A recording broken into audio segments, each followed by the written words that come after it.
I think the shift towards becoming a tobacco-free campus is such an important step that any institution can take. In fact, a lot of people become addicted to cigarettes at around a college age. September of 2015, the first round of signage went out on campus. We basically announced that Penn was tobacco-free. We now are looking to advance that and to increase the signage. What we said was we need to be creative and attach tobacco use as an idea to intrinsic motivators or value systems that really help to motivate people's behavior changes or their decisions. And we interviewed a bunch of folks and came up with a number of different intrinsic values, one of which was environmentalism. And so then the next step was for us to figure out how tobacco, as a general idea, connects to environmentalism. Environmental cues such as the tobacco urns or the cigarette disposal poles can signal to smokers that it is okay to smoke in that proximity because there is an area for them to dispose of this waste. The presence of these environmental cues on campus can then promote the smoking behavior. With the environmental impact, a lot of people just toss out their cigarette butts. And in fact, one of the parts of the tobacco-free campus is a cigarette butt cleanup after removing the cigarette butt poles. So I was able to be a part of that and just see how many cigarette butts were littered around campus. Our first initial cleanup, we collected nearly 1,000 cigarette butts from just one site alone. Cumulative from all 4 cleanups, we collected over 4,200 cigarette butts. It's not just like bureaucratic steps that are being taken, but something to really shape the future of the campus and really make a change that will hopefully be lasting.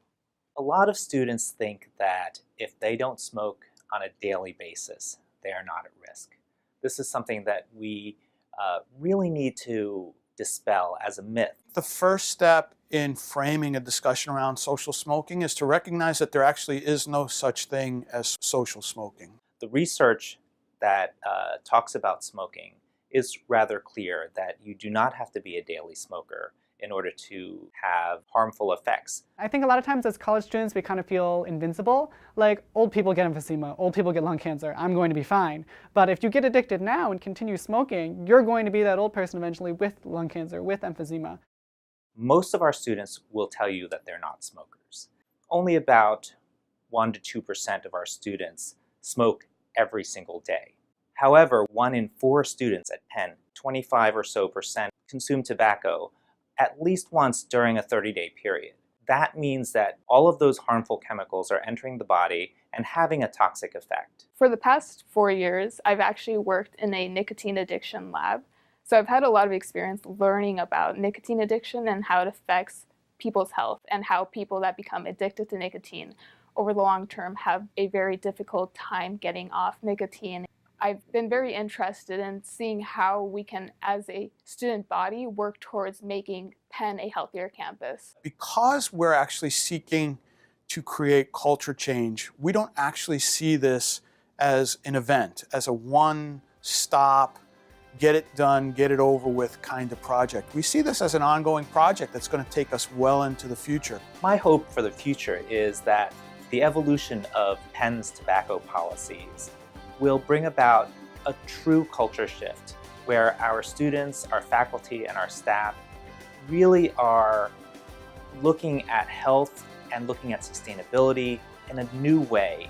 And as part of that, we'll see less tobacco use and less smoking overall. If we can create this culture shift, we can see a healthier and more beautiful Penn.